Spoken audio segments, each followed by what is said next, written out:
Dans le cadre des extraits de livres que je vous partage, j'ai le plaisir aujourd'hui de lire un extrait de « Et l'univers disparaîtra » en ouvrage de Gary Renard. Dans les dernières décennies ont été publiés plusieurs livres prétendument non conventionnels qui ont connu une grande popularité et qui, comme toutes les grandes religions du monde, ont été présentés comme venant directement de Dieu ou du Saint-Esprit, alors que leurs enseignements ne reflètent en réalité qu'une conscience spirituelle très ordinaire. Tout bien considéré, le dualisme est le mode de pensée du monde entier, même chez les gens qui suivent une voie spirituelle non dualiste. S'il est vrai que le Saint-Esprit œuvre avec des gens d'une manière qu'ils peuvent saisir, ce qui explique pourquoi toutes les voies spirituelles sont nécessaires, nous devons absolument te faire comprendre que les enseignements dualistes doivent finir par conduire à des enseignements et à des pratiques semi-dualistes, non-dualistes et, au bout du compte, au non-dualisme pur, si tu désires faire l'expérience de l'amour de Dieu. Si cela semble compliqué, sois assuré que c'est vraiment très simple et que ce te sera présenté d'une manière compréhensible et linéaire. Plusieurs individus de ta génération s'imaginent qu'ils sont maintenant prêts à élever leur niveau vibratoire pour quitter cette planète à jamais. Malheureusement, ce n'est pas si facile. Si l'on pouvait se zapper soi-même, aussi simplement pour se retrouver au pays de Cocagne, tout le monde connaîtrait déjà le royaume. Mais ton expérience consiste à être ici, car autrement, tu ne saurais pas que tu es ici. Et il y a un gros problème qui retient ici tes amis et dont les auteurs populaires du Nouvel Âge ne leur ont pas parlé. L'erreur sans doute la moins remarquée de toutes les religions et philosophies, y compris les disciples du Nouvel Âge, c'est de ne pas comprendre que des pratiques comme la pensée positive, la prière, les affirmations, l'élimination des pensées négatives et l'écoute de prédicateurs célèbres ont des effets bénéfiques temporaires chez ceux qui s'y adonnent, mais ne peuvent pas libérer ce qui est emprisonné au plus profond de leur esprit inconscient.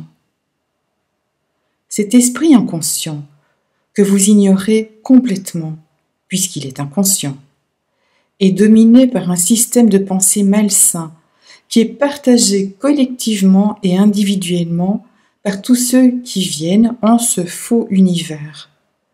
Autrement, il n'y viendrait pas. Il en sera ainsi tant que vos pensées n'auront pas été examinées, correctement pardonnées, libérées dans le Saint-Esprit et remplacées par sa pensée.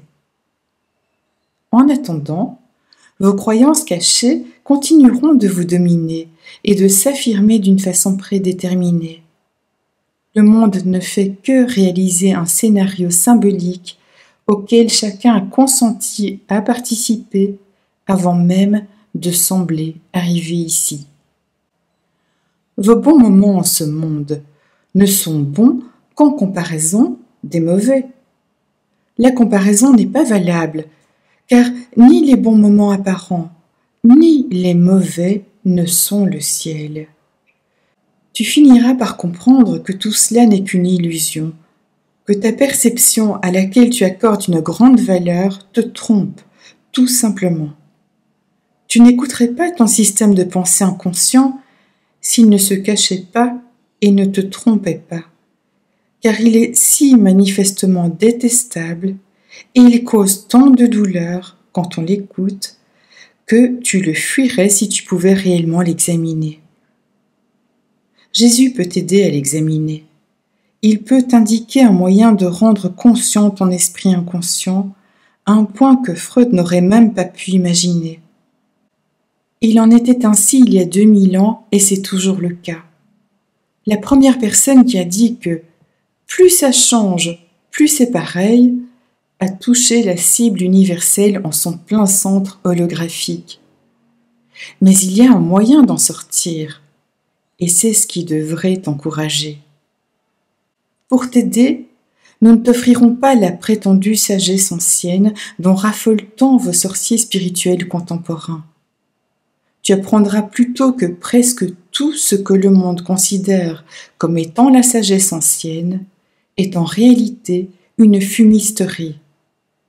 L'intelligence divine de l'univers est une expression qui vaut tout à fait la peine d'être radiée.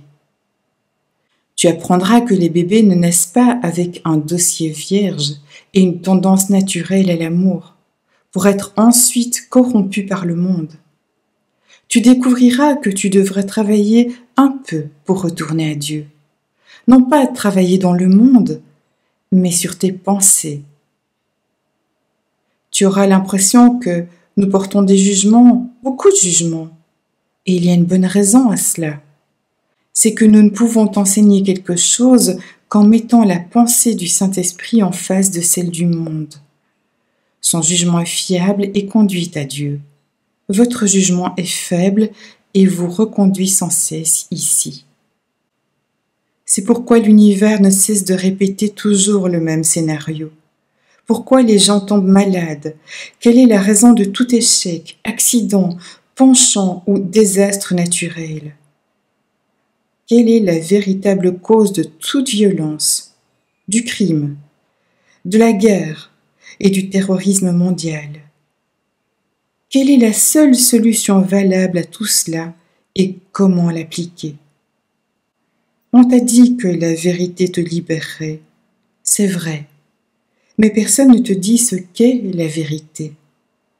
On t'a dit que le royaume du ciel était à l'intérieur de toi. C'est également vrai, mais personne ne te dit comment y accéder. Si quelqu'un te le disait, l'écouterais-tu? On peut conduire un humain jusqu'à l'eau, mais on ne peut le forcer à boire. Nous t'indiquerons le chemin de l'eau, mais tu ne la boiras que si tu es prêt à une spiritualité qui, comme la vérité, n'est pas de cet univers.